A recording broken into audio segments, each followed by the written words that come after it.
I'm so glad that you took the time to join in and just to be able to learn, just to be able to shape your mind, change your mindset, stretch your mind.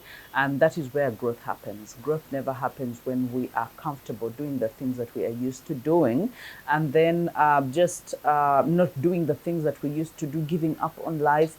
Growth happens in the challenge zone, the stretch zone, and that is why we keep stretching ourselves. Okay, so today I want us to go into a discussion that we've had so many things, but again I don't think we've exhaustively handled it, and that is the topic of discovering and deploying your purpose. Because I know so many of us in this age and era, not even the age era, but in this season, I have met so many people. If I can count, the last time I stopped counting, in the past 2 weeks, I have met 27 people.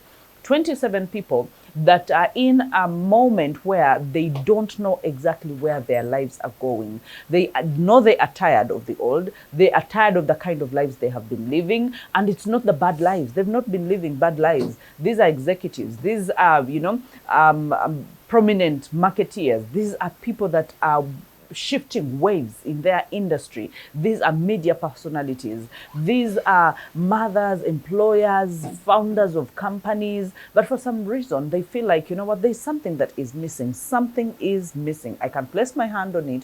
I can't place my finger on it. But I know that I need to make a shift.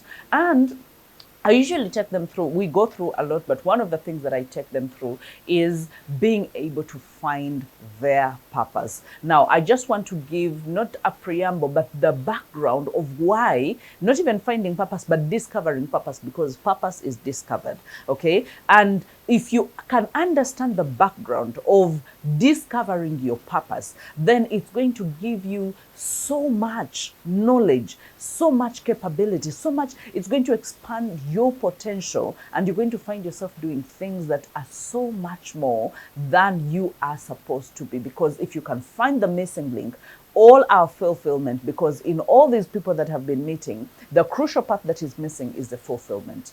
The crucial part that is missing is feeling like I am here for a reason and I'm pursuing that reason. I'm doing everything in my power to make sure that my purpose puzzle is actually coming into place. I have not just isolated and decided, you know what, I want to pursue success. I want to pursue significance, not even significance, because significance is part of purpose, but I want to pursue success. I want to pursue the shiny objects. They told me, you know what, after school, you marry, after marrying, you settle down, give birth to children, but I must be able to buy that car, I must be able to build that house, I must be able to, it's about me, me, me, me, me. I want to be able to satisfy myself. Now, a time comes when you feel there is no satisfaction, because you chase after chasing, you have to chase some more, because our needs as human beings are recurring. You cannot say that, oh, I bought this car and I am done for the rest of my life, I'm going to use this car. You cannot say, oh, I bought this house or built this house and for the rest of my life, this is where I'm going. I know of so many people that have been dissatisfied. Oh, if you say that, oh, I'm going to marry my woman and I'm done, I am done. There is such a thing called evolving and growing into more fulfillment. Yeah. So everything that you are going to attain in form of success will never come with full fulfillment if you don't do the things that we are going to talk about. And let's start here. God created you for a purpose, okay? But one thing I know about God is he first showed us who he was. Before he even told us who we are, he first showed us who he was, that he is a creator. That the first verse, the very first verse in the Bible, the very first chapter in the Bible, he is showing you, I think God was just showing off that this is my capability, this is my potential. I am a creator. This is who I am. All right? Because, I mean, he starts calling things into existence. He calls the light into existence. He tells the land to be land and the water to be separated. He creates, what did he create?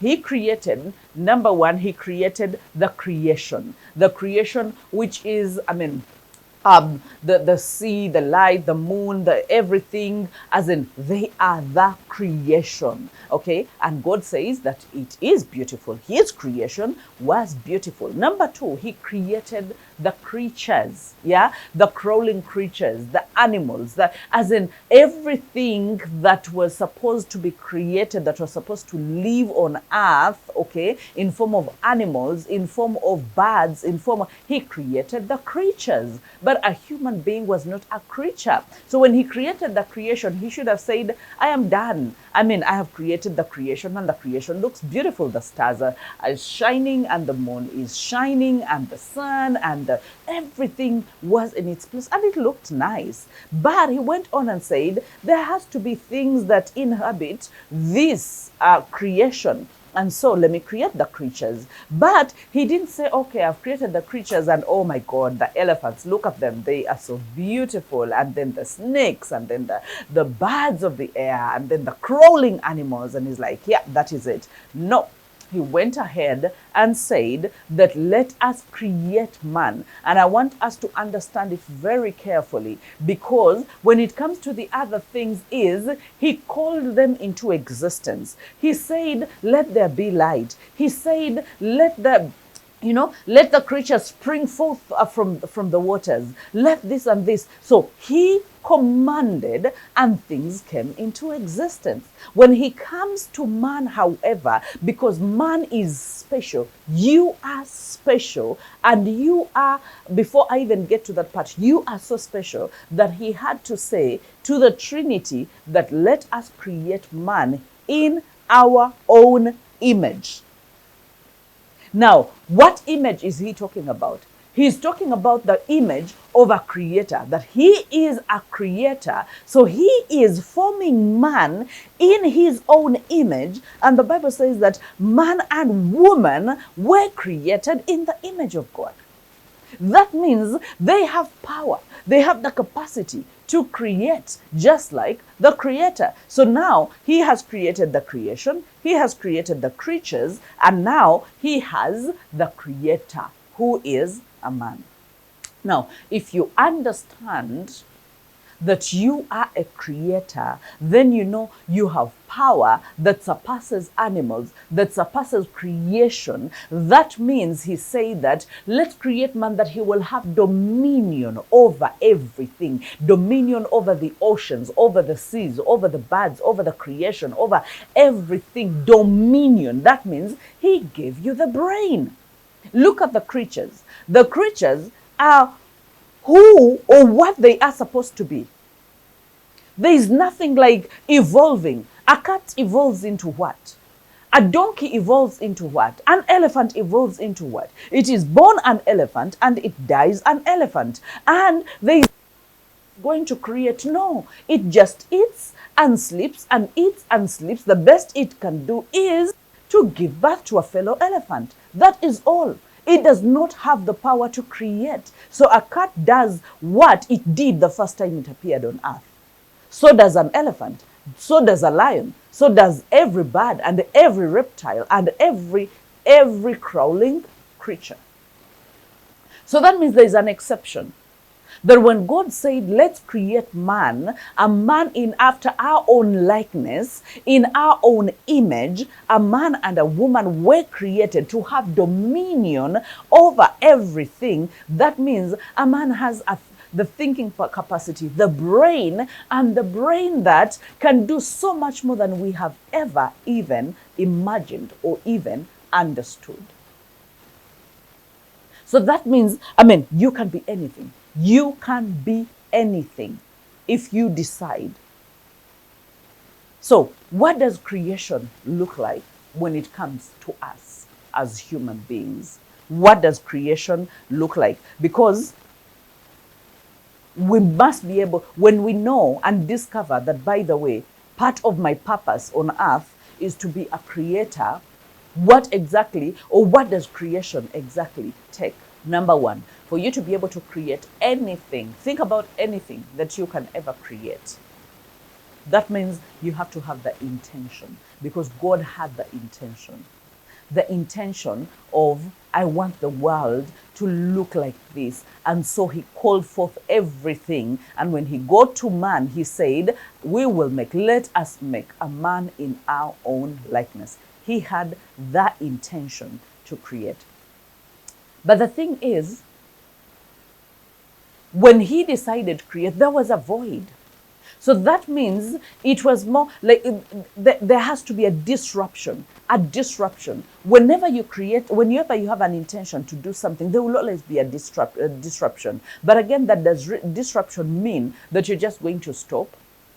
You start working out, all of a sudden you feel like backing out. You start an industry, you're a founding member of a certain, or you founded a company or something like that. Whatever it is, there is always a void, there is always and when you have the intent and you speak over it, definitely you will look at it and you'll be like, okay, now it is quite confused. I think we need to have everything go back to its origin or to its place. And so let's demarcate and say the waters, please push back so that the land can be this and that, so that, and please let there be let there be a distinction between night and day. We cannot have darkness and light, a commotion of darkness and light. And so because he had the intent and he knew what was beautiful, that means as human beings we know what is good. When it comes to creating, have you seen people tailoring very beautiful pieces? Have you seen the artists creating very beautiful things? But when they are in the creation, an artist will always have the intent that I'm going to draw a human being. So I am going to draw a human being, but when they start sketching, it looks like it is actually void. It looks like it will never amount to anything. It is until it starts taking shape. When he gives it shape, and all of a sudden he makes it face you, and you're like, oh, so all along you were drawing a human, all along you were drawing a female, all along you were drawing. But most of the times there will always, because you will have the intent, I know what the product looks like when it is finished. So I know that it is going to look beautiful. It is going to be a dress that they are going to put on. Yeah, but this is what's going to happen. Through the formulation of that, there's going to be quite a disruption. I remember a time in my life, and while I was saying this, I remember the time in my life where my mother signed up for a sewing class, a tailoring class. I know that we were young, but she used to bring these huge books. I don't know if some of you have had your sisters or your mothers or grandmothers that have taken sewing classes or even tailoring classes. And so she used to have all these big books where the threads, they used to look a certain way. So even the kind of threading and what they used to do, like they used to have different names. Yeah. And then she would bring clothes at home, materials, and she would cut them, and then she would be telling us, oh, I'm going to make a dress for a baby girl. And then we'll be like, but in my head, because I was the firstborn and maybe I was more understanding than everyone else, like I would look at everything and it would look shapeless, because then she's cutting out the arms, and then she's cutting out the seams and what, and so it just looks all, until she actually places it together and she starts to sew. Then you see one side of a dress that is done, and you see where the hand is going to go, and you see, but it doesn't quite look, but she has an intent that this dress is going to be a round dress, or this dress is going to be a layered dress. Yeah, so the creator has an intent, and so creation, you must have intention, and disruption will always follow. Disruption will always follow the intent that you have, the intention that you have to create. Nothing is just going to go just like that. All right. And then creating requires inspiration. It requires inspiration, as you are inspired.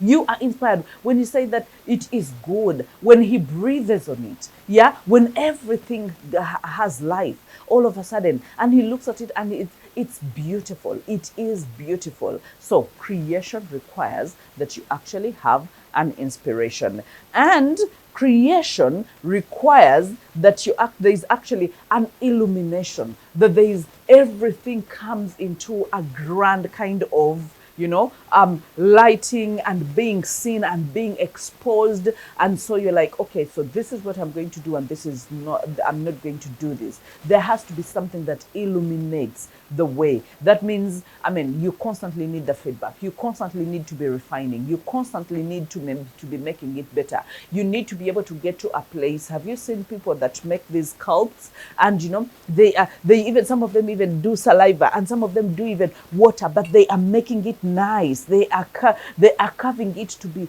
very fine. But there is no way you can carve it without an illumination, because illumination lets you see what is lacking, what is not happening, and what is happening. All right. So you see now the difference. Creation is something, and I think this is something I even talked about growth, and I say that growth, and this actually connects to purpose. Growth has to be intentional. It has to be intentional. You cannot stumble into growth.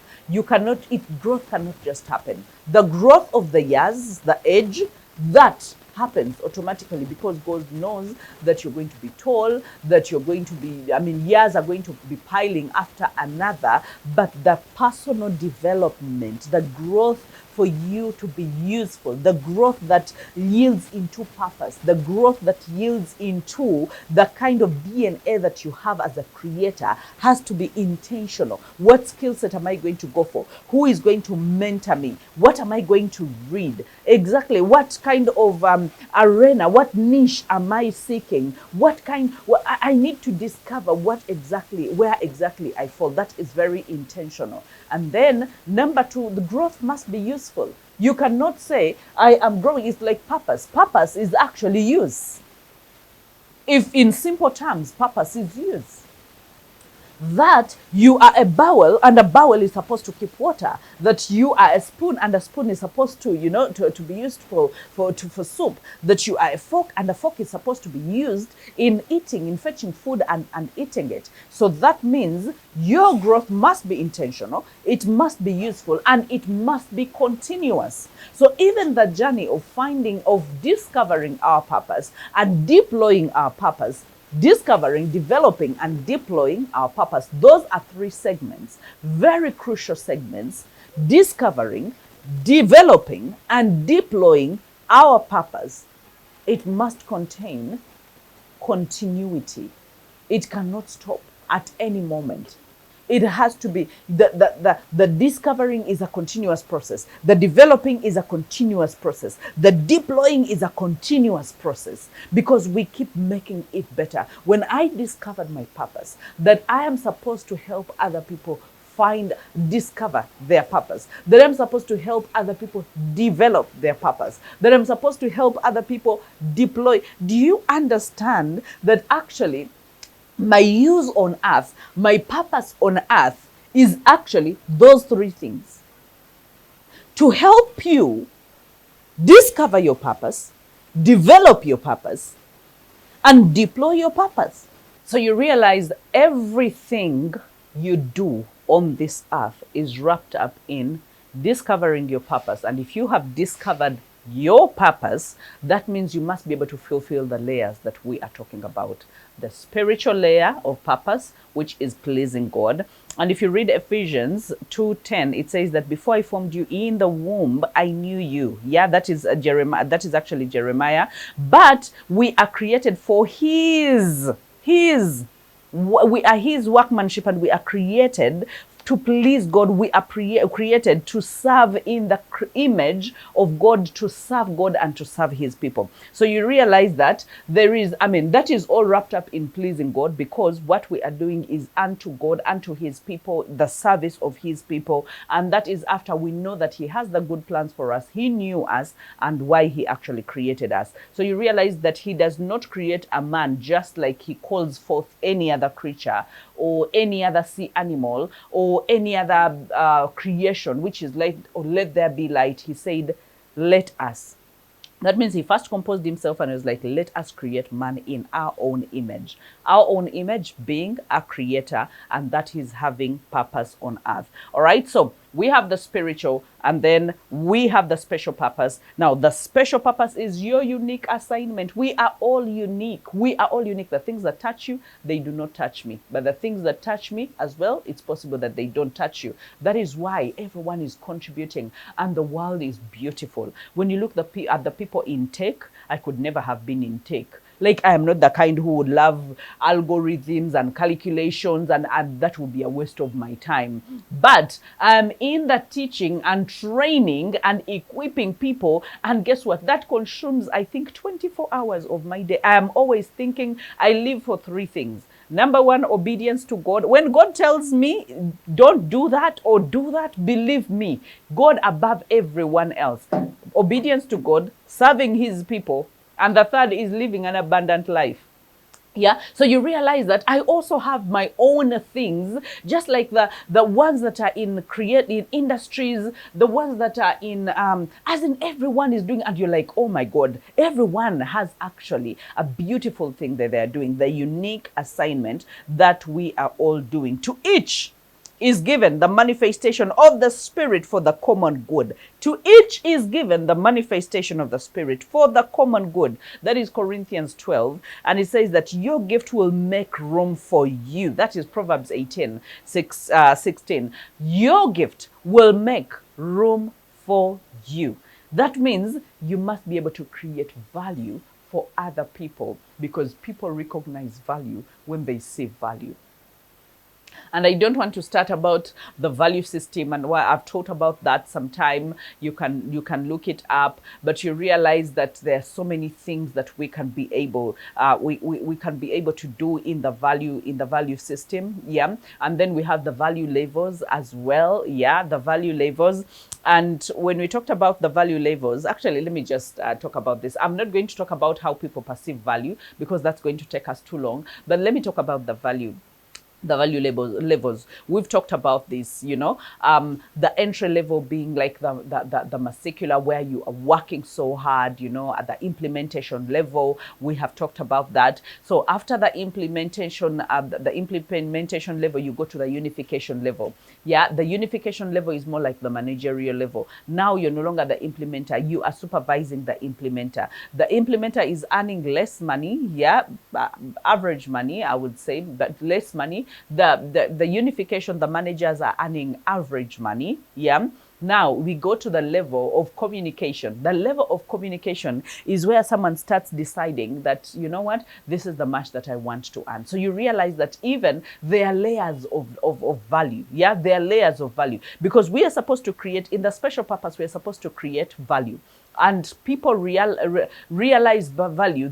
When they see value, they know value, but they pay for value as well. So that means when you are at the implementation, you're lifting jerry cans, you're doing, they tell you, carry this, do that. You're the implementation. You are earning, but you're not earning as much. There is one that is above you, that is giving reports, that is a manager. They are earning slightly more than you. Now, that is a person that decides that, you know what, I am tired of being this level. I want to be promoted to go to a managerial level. You get to the managerial level, you're like, you know what, but I think I can be able to improve my earning. What gifts do I have? What is my purpose? Now, that is where the eye is starting to open, that, you know what, I have such a purpose that, yes, I can still be a manager where I am working, that is 9 to 5, but between 5 to 9 p.m., what am I doing? I can develop a skill set. I can develop a competence. I can develop something. I can develop a certain value. And that is where, people have started YouTube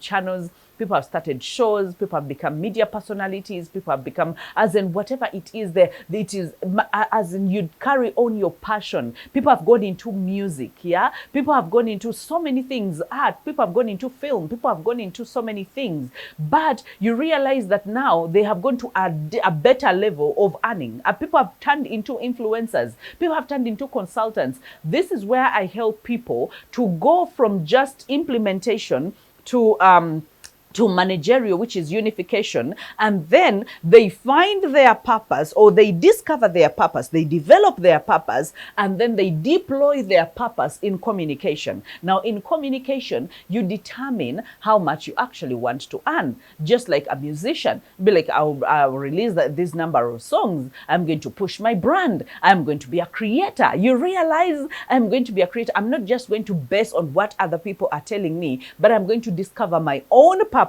develop my own purpose, and deploy my own purpose, and people are going to see that value, and the value I give equals to the the compensation that I actually get. So I can determine my compensation. Speakers determine their compensations. Coaches determine how much they earn. No one is determining how much they earn. You determine how many clients you have. You determine how many courses you create. You determine everything. Who you want to talk to, as in who is your target audience, what are their pain pain points, you create the content. Whatever it is you realize is in your power, and you can get to a moment where your passion or your communication is actually way much more than your managerial, and that is how people transit and cross over from being managers or from implementation. And there are people that have crossed from implementation to communication, or from managerial unification to communication. But guess what? There's a level above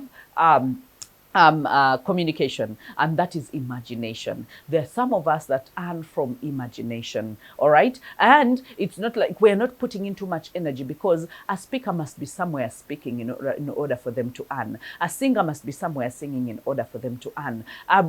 So you realize that those are times you can only be in one place in one time. Now, when it comes to imagination, that means when I write a book, it's going to be read by people all over the world and in different time zones, and it's going to leave the test of time. But guess what? I'm not rewriting that book again. That is my imagination. When I am shooting this content is going to be uploaded somewhere on the cloud. It is going to be watched 10 years from now. It is going to be watched 20 years from now, and it will still be valuable. And guess what? I'll still be earning from this content. That is imagination. So when an artist does an album and they put it on Spotify and they put it on iTunes and they will still earn even after 20 years from the same song, because people will continuously look for that song if it was really good, and they are earning from imagination. Royalties is earning from imagination, okay? And courses, when I create a course and I do not do anything about it, I just put it out there and people buy the course and they watch it. This is my imagination that I am selling, but I'm selling the same imagination to 1 million people. How much money am I earning? That means above communication, there is imagination. Those are levels of value. Those are levels of value. So I am opening your eyes that if you need to get into a mentorship where you can discover your purpose, develop your purpose, and deploy your purpose, this is the time. Because the rest of the economy is going down. The rest of the economy, the inflation, everything is going berserk. But there are people that know I can still decide how much I earn. I can still decide I am not at the mercies of my boss. I'm not at the mercies of my manager. I'm not at the mercies of what. I know that this is not a cup of tea for everyone. And if this is not your cup of tea, scroll on. But if this is your cup of tea and you know that God created me and he created me as a creator, he did not create me as a creation or as a creature, but he created me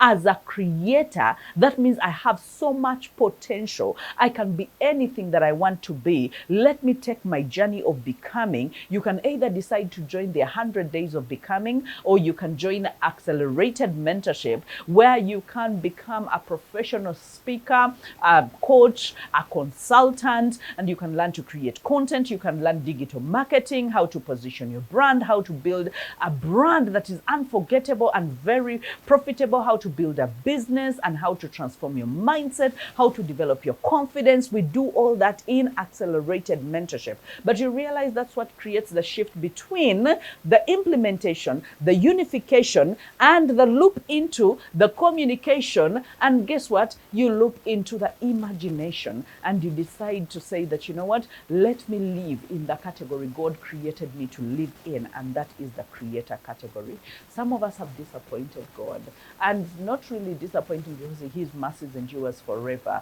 but he's waiting on you to discover that purpose, to develop that purpose, and to make sure that you do others. So social purpose, that is connection to others. Let your light shine before others. Carry each other's burdens. You know, that is Galatians. And mostly here, the pain points that you're going through: isolation, selfish ambitions, lack of meaningful contribution. You realize that there's a lot that we do in that segment that actually puts our minds down. But we were created to make sure that we connect to other people. All right, so I need you to actually go and find out that. All right, and then there's the sacrificial purpose.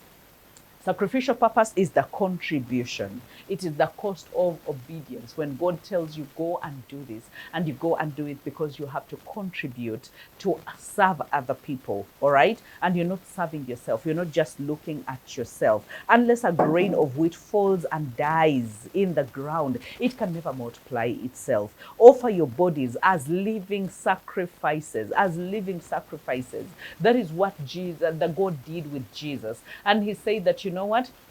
Who will go for us? And his son says, I will go for us. And he gave his only begotten son, his only begotten son. That was contribution. So you realize, let's go back to the beginning and understand the criteria of understanding, discovering our purpose, and being able to develop our purpose. You realize that God went through three things. He is the creator. He connects with people, because before the fall of man, as in God used to come to the Garden of Eden in the evenings to connect to Adam, to discuss, to talk to him, to have communion with him. You realize, because even when he came and he had already taken the forbidden fruit, as in he had come just like it was his discipline to come and communion with a human being. So he seeks connection, and then he contributed Jesus to this earth as a sacrificial sign. So now you understand the layers of purpose: the spiritual, the social, the spiritual, the special, the social, and the sacrificial, which is the contribution. And now you realize that it actually ties in with what we must be able to move according, that we must be able to create, we must be able to connect with people, and we must be able to contribute to people. And that as in all our fulfillment on earth, all our happiness on earth is wrapped up in those three things. For as long as you're not creating, there's something wrong. For as long as you're not connecting with people, there's something wrong. For as long as you're not contributing, you're not connecting with God and people, there's something wrong. If you're not contributing to people, there's something wrong. And contribution, the reason as to why we call it sacrificial, is you do unto people that will never even pay you. You do good unto people that will never even pay you. They will never repay the goodness that you have done to them. But I don't know how many people have written to me and told me, because of your content, I would even have read a message from someone. I remember I read it out and I was in tears. This person literally wanted to take her life, and she was like, and I've gotten so many of these messages, countless messages, I stopped counting. But someone says, I paused on committing suicide because I listened to you, and I was like, okay, if what this woman is talking about, they even call me a woman, what this woman is talking about, if it is true, let me not take this poison. Let me try and follow her. Let me try and listen to other pieces of advice and other content that she has done, and see whether my life will get better. And indeed, they feel like their lives have gotten better, up to the time they actually get the courage to contact me. And when they contact me, most of the times I will put them under a program, not even charge. How do you start charging a person that was about to commit their suicide? When they come to me, I do not even tell them that this program is this much or this program is this much. Sometimes I just put them under a program, and I'm like, you know what, I want to be able to see fruit out of this. I want them to understand that they are creators. I want them to understand they must connect with people, because the only way the enemy isolates you to a place of even wanting to commit suicide is because you have grown out of connection with human beings and out of connection with God. So that means when some people watch my content, what it does, it sparks off the connection with God, and then they are able to spark off the connection with other people, so they can contribute into their lives, and now they see the value as to why they are alive, and all of a sudden they have forgotten about their suicidal thoughts. All right, so sacrificial purpose, we have gone through that. Okay, so I need you to know those three things: creating, manifesting what God has placed inside of you. According to Romans 4:17, it says that God calls things that are not as though they are. And you realize that we have that power. You must stop waiting for permission and start building. You must stop waiting for permission and start creating. You must be, what is in your mind? What is in your heart? What are you inclined to? Is it fashion? Is it you've watched people? And some of these things, how we actually see, how we discover purpose, you realize, is by creating. You see other people creating, you love what they are creating, and you're like, you know what, I will actually start doing this. I've always loved people that are in candle making, and for some reason, because I'm a candle lover. In my home, I think I have more than 50, like at once I will have more than 30 candles lit in the bathroom, in the bedroom, in the sitting room, on the island, on the corner, you know, on the corner. Quite, for me, they are quite relaxing, especially if they you know, scented the right way, not the scent that is, you know, that is out there. When I'm seated in the gazebo, I will have some lights. Even for the people that have visited my home, you realize that I will light up like more than 15 candles at the same time on the dining, and you know, wherever there is someone seated, I will find a reason to put a candle. And so I understood that I'm fascinated by candles. So I actually had to help my sister sign on to a program to learn how to make candles. And then when I traveled, like whenever I got into those body wax kind of shops, oh my God, I was like a child that is in the candy shop. I would look at all sorts of candles. I would look at their scents. I would look at their formation. I would look at what, because in me, I'm like, you know what, a time is going to come. I'm going to stop buy candles. I will start creating my own candles for my home, for my family. But if the candles turn out all right, I'm actually going to sell some candles to other people. And I've started on that. So you realize that we all have things that spark off our creative juices. Yeah. You see someone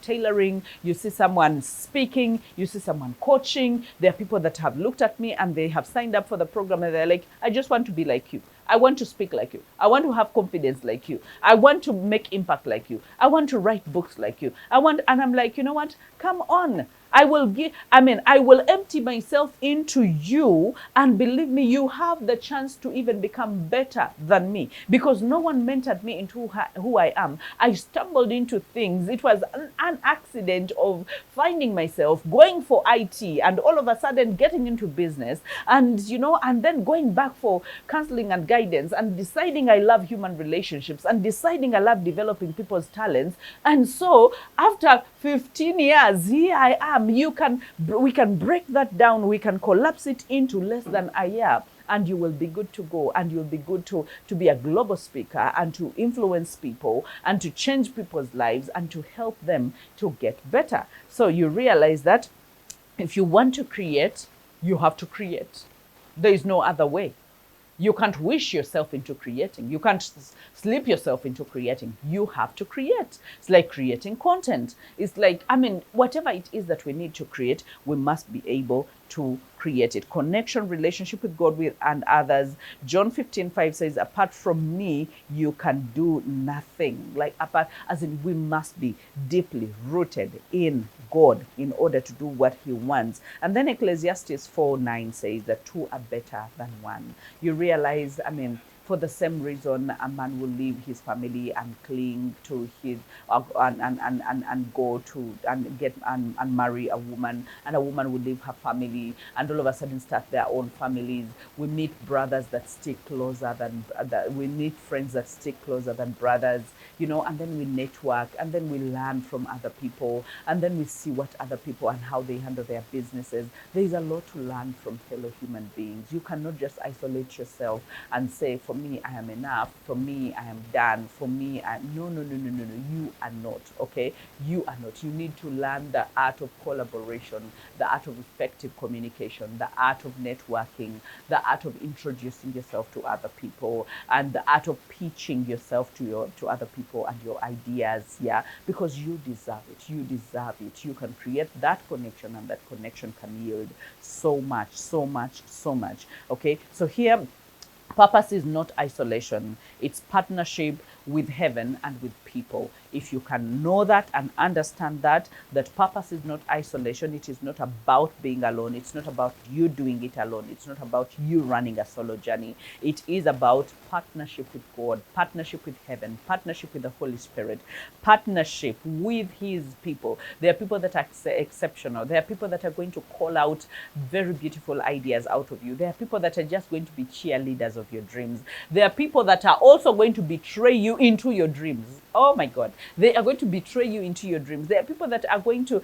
leave you, and you're also going to find a reason for why they left, and that will be actually discovering your purpose. So whatever happens with people, you cannot say, oh, I got tired with people. I think it's my mother who usually say, should we take you to the zoo? Do you want to work with animals? Do you want to partner with animals if you're tired of people? You can never get tired of people because they are all around you. Yeah, it's people that birthed you. It's people that are your siblings. It's people that have taught you. It's people that have held your hand. And let me tell you, if people have betrayed you, God is going to use other people to bless you, to love you, to be close to you, to not abandon you. So I don't want you, because there's a human being that betrayed you and then you lock out everyone out. No. There is no fulfillment in that. No fulfillment in that. And then contribution is adding value to the world. Acts 20:24 says that my only aim is to finish the race and complete the task.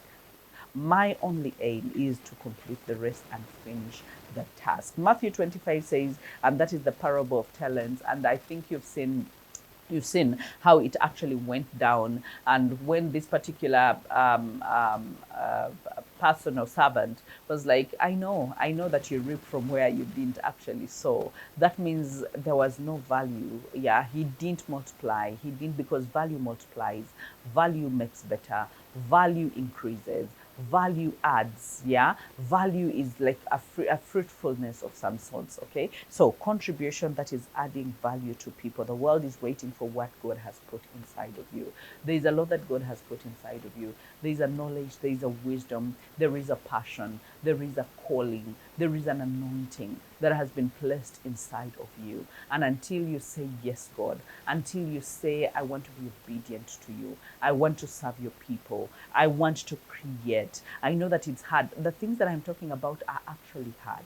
I will not sit here and lie to you that, oh, it's all a flamboyant life. It's about being known, and it's about, being a public figure, and it's about, that comes with the territory. When I was coming into this, I didn't think, it would be that, it would cause a lot of, being celebrated out there, being famous, being known and stuff like that for me. And right now it is the same cause, that all I want, just like in Acts, it says that my only aim is to finish the race and complete the task. That is my only aim. My only aim. My only aim. I did not come here to be celebrated.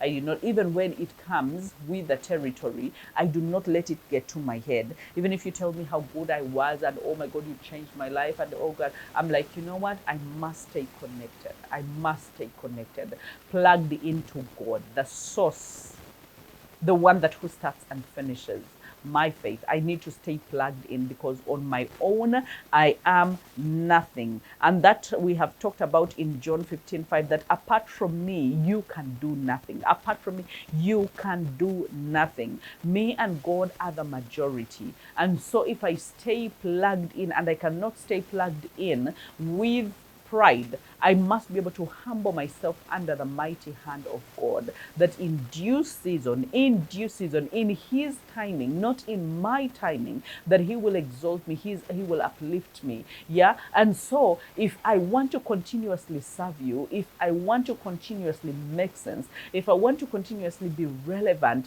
if I have to continuously be anointed for such a time as this, to stir up a hunger inside of you to even discover your purpose, develop your purpose, and deploy your purpose. I must be able to stay connected to God. Yeah, to stay connected to God, because He feeds me with whatever I bring. He speaks to my soul. Yeah, He makes me who I am, so that I can be who I am to you. I can be of value to you. Okay, so that keeps me humble, because God does not work with the proud.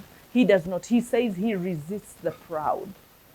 And so I do not want to be resisted by God. I want to be embraced by God. I want to partner with him. I want to work with him. And if I must work with him, I must hear him. I must obey him. And I must stay hooked and plugged in him, because he is my source. He is my ultimate source. So life outside God for me is not fulfilling. Life outside God and God's will and what he wants me to do with his people is, outside of that, then I have no life. So whenever you're looking for me, find me in his presence. Find me in my home taking care of my husband and my children. Yeah? And then find me serving. Those are the three triangles. You're going to, the three tips where you're going to find me. They're only places.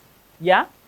I'm either in his presence, listening and downloading what he wants me to present to you and what he wants me to say to you. That is why most of the times you will say, it's like you knew my story. It's like I told you about my problems. It's like this, it's like this. It's not because I knew your problems. I was in the sacred place, in the presence, communing with God, because apart from God, I am nothing. He is the source of everything that I give to you. So if you don't find me there, find me serving his people.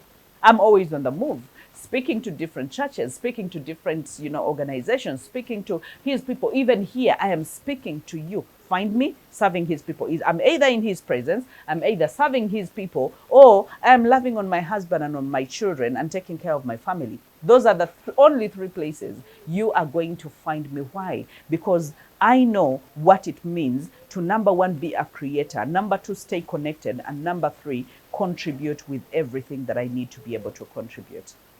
I know so many of us have come this far, but sometimes we will always feel like we are unqualified or we are disqualified from being, or from even, some people look at me and like, but can I ever be like you? Yes, you can be more even than who I am today. Some of us, we have a confused identity. We actually don't know who we are. We don't know that we are creators.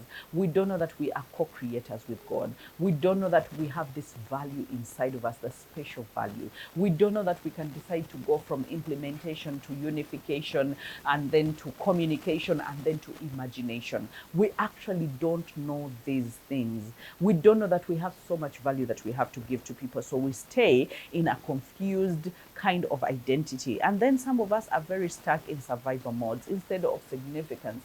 We are surviving and surviving, doing things in our own power. We don't know that we are creators. We are disconnecting from people because the world is becoming so weird. Everyone on their phones scrolling, and we feel like people are a bother and stuff like that. You can never do anything without people, and you're not going to serve animals, you're going to serve people. So love God's people. Love, like in a nutshell, if you ever want to be anything, if you ever want to be relevant in this world, if you ever want to be purposeful in this world, love God's creation, love God's people. And you cannot love God's people more than God. That means you must partner with God in order to serve his people. All right, because you have to love them enough for you to step in their shoes, to understand their pain points and their problems, and to look for solutions, and to provide those solutions to them. You realize, even if it's a business, you must madly fall in love with people. Even if it's whatever it is, whatever kind of business, you must fall in love with people. Think about them, what they need in that moment, in that season of their life. Provide that value. And so they are willing to get money out of their pockets and give it to you. So you realize this is about value. This is about value. So some of us are stuck in survival modes because we don't know what kind of value we want to give, and we don't know who we are. And then some of us are living small due to fear, shame, and rejection. Yeah, because we are looking at what other people are doing to us. Yeah, and so all of a sudden we are disconnecting and we are living small lives instead of knowing that, you know what, it's for when God closes one door, there's another one that opens. There might be someone rejecting me, but there are other people that are actually can I stop looking at what I don't have and concentrate on what I have? Because part of creation, part of us being able to practice or even find or discover our calling is being grateful.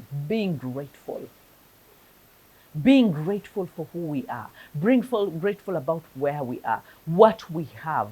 Just imagine if gratitude is all our lives encompassed. It is all that encompassed our lives. Where would we be? Because we have so many things to thank God. If you have soap, if you have, even if it's toothpaste, if you can move, if you can walk, if you have a place to sleep, if you have water to drink, if you have, there are people that don't even have drinking water in this world. If you have food to eat, if you, as in whatever it is, if you look for reasons to thank God, you will, you will find those reasons, like a zillion reasons to be grateful, because that is one way we actually decide to serve God. And we're like, I'm going to love your people. It doesn't matter what others have done to me, I'm going to love your people. The other way we actually we actually practice our calling is by being faithful, because creating takes faithfulness. You must be able to start creating, start doing something. You must be faithful that I'm going to start, I'm going to be consistent, I'm going to show up every day, I'm going to start doing today, and then tomorrow I'm going to fall off the wagon. I'm not going to be inconsistent. I'm going to show up faithfully to this service. Okay, and even if it's not paying off at the start, I will show up some more. I will show up some more, and I will show up some more until God can turn my life into praise. He says we should not stop. We should not stop praying. We should not stop going before him. All right, so some of us are constantly starting and stopping, starting and stopping, starting and stopping. Why? Because we've never discovered what our purpose is. There is no clarity. Yeah. And so we just don't know. We don't know we're supposed to create. We don't know that we are supposed to connect with people. We don't know that we are supposed to make our contribution. Just like God, we are living in lives that are replica to what God is. Because in our image, let's create man and woman. And man and woman were created in the likeness of God to have dominion over everything. So you're not waiting for permission. You already have the dominion. All right. So most of us, we need an encounter with God. We need to embrace our stories. We need to equip our minds, and we need to execute constantly, because an encounter with God is going to bring clarity. If we embrace our stories, your pain becomes a platform, and so you can be able to heal. Your pain becomes a purpose, and so you can be able to heal so many people. Equipping your mind to renew your thinking and self-talk and mindset, you need to be able, because that helps sharpen your identity, and knowing that you are a creator and you were not created to consume, because consumption kills you, but contribution redeems your soul and gives you life. All right. And then you must know that you have to execute consistently. This is not about calling to be dormant. This is not about anointing to be dormant. This is not about discovering your calling or discovering your purpose just for the sake of discovering purpose. You realize that action builds confidence and it brings fruit. So if you want us to see the fruit of what you are doing, that means you have to do it over and over and over again, and we must be able to say it. So if you clearly do not understand the background of what it is to discover your purpose, to develop your purpose, and to deploy your purpose, you're going to be stuck for a very long time. And guess what? You're going to be misaligned, and you're going to be in the middle where it is messy, and you just don't know what is missing in your life, and you're stuck in survival modes, and yet God created us for abundance. All right. So if you need to join me in accelerated mentorship or 100 days of becoming, the platforms are open. Just WhatsApp 100 days to the number on your screen, or just say mentor me, and I will send you all the details so that you can join. You can change this year. The rest of the year, we have 6 months to go. We can celebrate a huge change at the end of this year. You can make this year count, and I hope that you actually do so. I love you, and I pray that the grace of the Lord covers you.